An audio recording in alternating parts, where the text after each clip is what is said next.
भारत एक ऐसा देश जिसने सदियों की गुलामी के बाद आज़ादी की सांस ली, लेकिन आज़ादी केवल एक शुरुआत थी।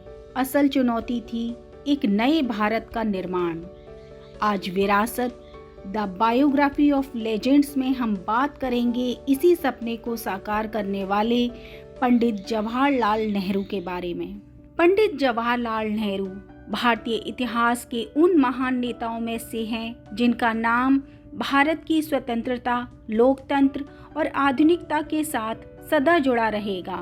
वे न केवल स्वतंत्र भारत के प्रथम प्रधानमंत्री थे, बल्कि एक प्रखर स्वतंत्रता सेनानी, कुशल प्रशासक, दूरदर्शी राजनेता, लेखक और विचारक भी थे। उन्होंने भारत को गुलामी की बेड़ियों से मुक्त कराने के संघर्ष में सक्रिय भूमिका निभाई और आज़ादी के बाद देश को वैज्ञानिक, औद्योगिक और लोकतांत्रिक मार्ग पर आगे बढ़ाया। नेहरू जी का जीवन संघर्ष, त्याग, विचार और राष्ट्र निर्माण की कहानी है। वे बच्चों के प्रिय चाचा नेहरू थे और युवाओं के लिए प्रेरणा स्रोत। पंडित नेहरू का जन्म 14 नवंबर 1889 को उत्तर प्रदेश के इलाहाबाद, जो अब प्रयागराज है, में हुआ था। उनका परिवार कश्मीरी पंडित था जो शिक्षा, संस्कृति और राष्ट्र सेवा के लिए प्रसिद्ध रहा है। उनके पिता पंडित मोतीलाल नेहरू उस समय के प्रसिद्ध वकील, कांग्रेस के वरिष्ठ नेता और स्वतंत्रता आंदोलन के महत्वपूर्ण स्तंभ थे। माता स्वरूप रानी एक धार्मिक और स्नेही महिला थीं। जवाहरलाल नेहरू का बचपन बड़ी सुख सुविधाओं में बीता, परंतु इसके साथ ही उन्होंने भारतीय समाज की विषमताओं और अंग्रेजी शासन की कठोरता को भी निकट से देखा। यही अनुभव आगे चलकर उनके विचारों और राजनीति का आधार बना। नेहरू जी बचपन से ही जिज्ञासु, संवेदनशील और आत्मविश्वासी थे। घर में पढ़ाई का माहौल था और राजनीतिक चर्चाएं आम थीं। पिता मोतीलाल नेहरू के मित्र देश के बड़े नेता हुआ करते थे, जिनसे बालक जवाहरलाल को राष्ट्र और राजनीति के विषय में सुनने का अवसर मिलता था। उनका बचपन भारतीय परंपरा, पाश्चात्य प्रभाव दोनों के बीच बीता, जिसने उनके व्यक्तित्व को व्यापक दृष्टिकोण प्रदान किया। जवाहरलाल नेहरू की प्रारंभिक शिक्षा घर पर निजी शिक्षकों द्वारा हुई। बाद में उन्हें उच्च शिक्षा के लिए हैरो स्कूल, इंग्लैंड भेजा गया। इसके बाद उन्होंने ट्रिनिटी कॉलेज, कैम्ब्रिज विश्वविद्यालय से प्राकृतिक विज्ञान की पढ़ाई की। लिंकन इन लंदन से वकालत की शिक्षा ग्रहण की। इंग्लैंड में रहते हुए नेहरू जी आधुनिक विचारधाराओं, लोकतंत्र, समाजवाद, स्वतंत्रता, मानवाधिकार और वैज्ञानिक सोच से गहराई से प्रभावित हुए। यहीं से उनके मन में एक ऐसे भारत का सपना जन्मा जो आधुनिक, प्रगतिशील और समानता पर आधारित हो। 1912 में भारत लौटने के बाद नेहरू जी ने कुछ समय वकालत की, परंतु उनका मन इसमें नहीं लगा। 1916 में महात्मा गांधी से मुलाकात उनके जीवन का निर्णायक मोड़ साबित हुई। गांधी जी के नेतृत्व और विचारों से प्रेरित होकर नेहरू जी ने स्वतंत्रता आंदोलन में कूदने का निर्णय लिया।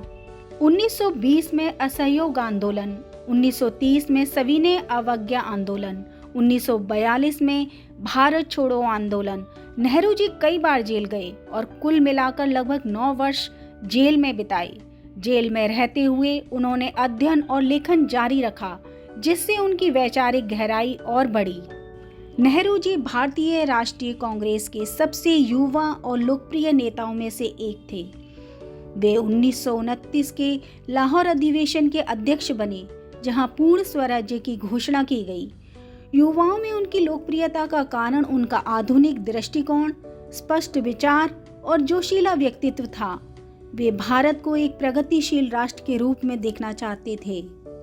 आखिरकार 15 अगस्त 1947 को भारत स्वतंत्र हुआ, परंतु इसके साथ ही देश का विभाजन भी हुआ। यह समय अत्यंत कठिन और पीड़ादायक था। लाखों लोग विस्थापित हुए और सांप्रदायिक हिंसा फैली।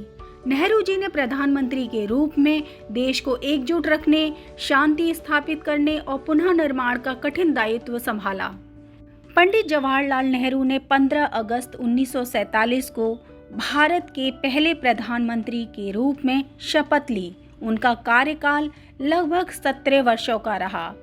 इस काल में उन्होंने लोकतांत्रिक व्यवस्था की स्थापना की, संविधान का सफल कार्यान्वयन किया, पंचवर्षीय योजनाओं की शुरुआत की, औद्योगिकरण और सार्वजनिक क्षेत्र का विकास भी किया, वैज्ञानिक अनुसंधान को बढ़ावा दिया। नेहरू जी का मानना था कि विज्ञान और शिक्षा ही देश को आगे ले जा सकते हैं। उनके प्रयासों से आईआईटी, एम्स, वैज्ञानिक अनुसंधान संस्थान, बड़े बांध और उद्योग की स्थापना हुई। वे बड़े बांधों को आधुनिक भारत के मंदिर कहा करते थे। नेहरू जी की विदेश नीति शांति, सहयोग और स्वतंत्र सोच पर आधारित थी। उन्होंने गुटनिरपेक्ष आंदोलन की नींव रखी, भारत को किसी भी शक्ति गुट से दूर रखा, एशिया और अफ्रीका के नव स्वतंत्र देशों को एकजुट करने का प्रयास किया। नेहरू जी को बच्चों से विशेष प्रेम था। वे मानते थे कि बच्चे देश का भविष्य हैं। उनके जन्मदिन 14 नवंबर को भारत में बाल दिवस के रूप में मनाया जाता है। बच्चे उन्हें प्यार से चाचा नेहरू कहते थे। इसके साथ ही नेहरू जी एक महान लेखक और विचारक भी थे। उनकी प्रमुख रचनाएं भारत एक खोज, आत्मकथा, विश्व इतिहास की झलक, पुत्री को पत्र, इन पुस्तकों में इतिहास, दर्शन और राष्ट्र प्रेम का सुंदर समन्वय मिलता है। नेहरू जी की पत्नी कमला नेहरू ने भी स्वतंत्रता आंदोलन में सक्रिय भूमिका निभाई। उनकी पुत्री इंदिरा गांधी आगे चलकर भारत की प्रथम महिला प्रधानमंत्री बनी। नेहरू परिवार ने भारतीय राजनीति में ऐतिहासिक योगदान दिया। 27 मई 1964 को नई दिल्ली में पंडित जवाहरलाल नेहरू का निधन हुआ। उनका निधन पूरे देश के लिए अपूरणीय क्षति था। नेहरू जी को आधुनिक भारत का शिल्पकार कहा जाता है। उनकी सोच, नीतियां और संस्थाएं आज भी भारत की प्रगति का आधार हैं। वे हमें सिखाते हैं कि लोकतंत्र, विज्ञान, सहिष्णुता और मानवता ही सच्ची राष्ट्र सेवा है। पंडित जवाहरलाल नेहरू का जीवन एक ऐसे नेता की कहानी है जिसने भारत को आज़ादी दिलाने के साथ साथ उसे आधुनिक युग में भी प्रवेश कराया। उनका जीवन आज भी प्रेरणा देता है कि कठिन परिस्थितियों में भी विचार, विवेक और मानवता का मार्ग नहीं छोड़ना चाहिए। जब तक भारत आगे बढ़ता रहेगा, नेहरू का सपना जिंदा रहेगा। धन्यवाद।